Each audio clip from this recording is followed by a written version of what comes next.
The Trump administration has released a preliminary list of 1,300 Chinese goods to be subject to U.S. tariffs, with a focus on high-tech items.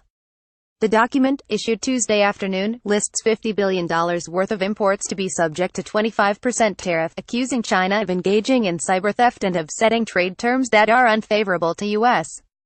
companies. China conducts and supports unauthorized intrusions into, and theft from, the computer networks of U.S. companies to access their sensitive commercial information and trade secrets, it declares.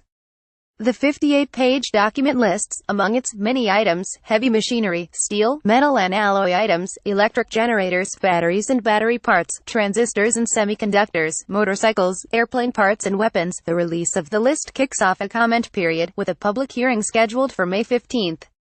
The public has until May 11 to submit comments. President Donald Trump initially announced the tariffs on March 22. They are separate from the tariffs on steel and aluminum, which China responded to this week with $3 billion in tariffs on a range of U.S. agricultural products, including pork and fruit. The latest trade action is much larger in scale, and could merit a much larger retaliation from China. When the tariffs were first announced in March, China issued a response through its U.S. embassy. If a trade war were initiated by the U.S., China would fight to the end to defend its own legitimate interests with all necessary measures. ITI, a technology industry trade group, decried the tariffs. If history is any indication, these proposed tariffs will not work and will be entirely counterproductive.